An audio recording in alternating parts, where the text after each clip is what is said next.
that somebody don't understand something you still struggling to understand. And if you can get over being understood and get over not being preferred and get over having to be accepted, then you can probably see some traction in your destiny.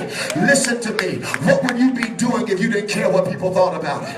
Where would you be in your life if you were set free from the opinions of popularity and from the opinions of people? We got a real fear of man issue in America, where we do a lot of things for the acceptance of people. We go into ministry to fulfill our personal ambitions and to fulfill our esteem issues. But when you get delivered from the thinking of people, the words of people, the expectations of people, you are literally unstoppable. There is not a force on the earth that can stop a man that don't care what people say and don't care what they do. Everybody will not applaud you. As a matter of fact, if you don't have an enemy, you're probably not making much progress. Blessed are you that's got an enemy. An enemy is a sign that you've gone somewhere that you were not before. A dog does not bark at a parked car. If you don't have an enemy, it's because you ain't moved recently and you're stagnant and you're complacent and you're in a comfort zone.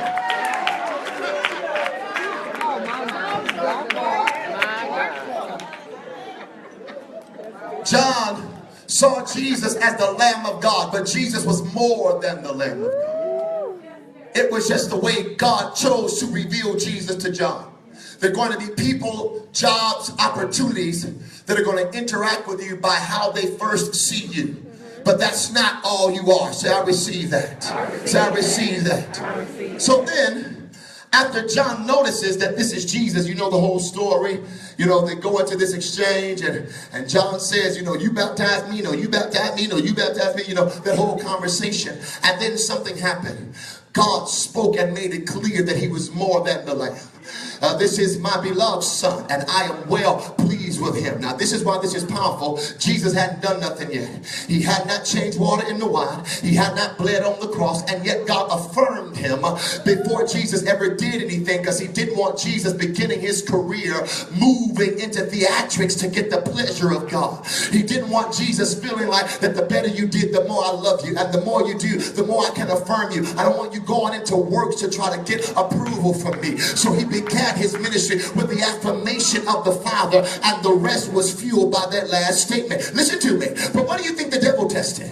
The devil did not have a random attack. Point your finger at somebody's face next to you. They are so sleepy next to you. I mean, they're just full of gravy, full of bread, and tell them this: no attack is ever random.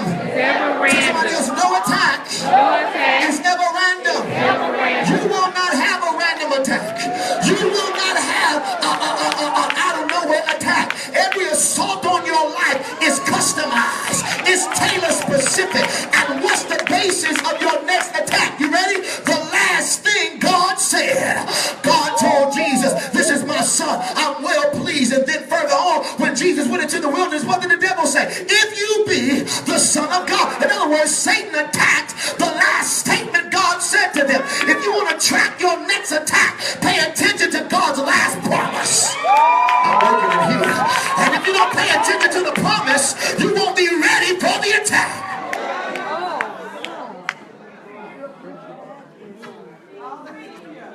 So there's a man in you, pay attention, that must be revealed, right? Now, when we get to this angle of revelation, eye have not seen, neither had ear heard, nor has it entered into the heart of man the thing God has prepared for him. But God had what? Revealed it. That means revelation carries the power to reveal what cannot be understood by the natural eye. Lift your hands. This is the last year of your life. You're going to cry over being misunderstood. This is the last season of your life. You're going to weep and feel guilty about your difference and being made to feel bad because you're not like what is. God is bringing the difference out of you, and your difference is going to prosper you, and your difference is going to open doors, and your difference is going to get your money, and your difference is going to deliver your family. God is breathing on your difference. He is not breathing on the parts of you that are currently unlike what is. He is extracting you and pulling you out to make you different from what exists. Say, I receive it. Come on, you know, say, I receive it. I receive it.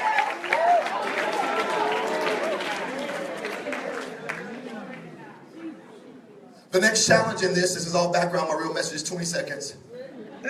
John said, He saw the dove land upon Jesus and do what?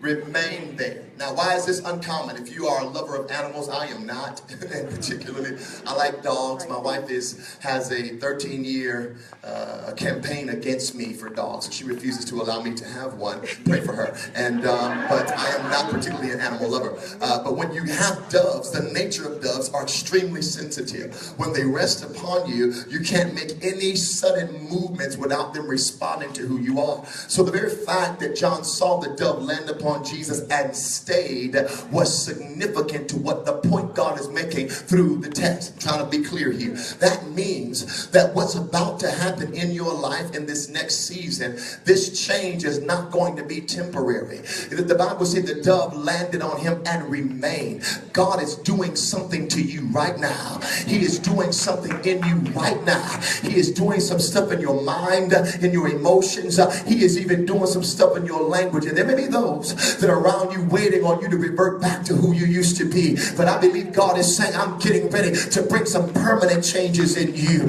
I'm getting ready to do some things in you, listen, that won't ever be reversed. I'm getting ready to settle some stuff in your spirit, settle some things in your mind, settle some things in your emotions. At hell, high water, second coming, nobody will be able to reverse the changes that God is getting ready to make in you. You must be flexible in this season. Listen to me, and you got to stop bragging about the fact that you're stubborn. I don't understand how Christians can get glory and I'm a little stuck in my ways. Well, prepare yourself to lose your promise because you're not wanting to be adaptable. The Bible said rebellion is as the sin of witchcraft and stubbornness is as idolatry. The stubborn are worshipers of their own opinion, and when you worship your own opinion and your own view and your own way above God, there are certain levels of your destiny you can have. God can't promote a stubborn man. God can't trust a stubborn woman. Because there are things the moves of the Spirit may do that may be uncommon to you. May be out of the ordinary. It may be random. It may be significant. Say, I hear you. I hear you. Now he saw the Spirit of God stay on him.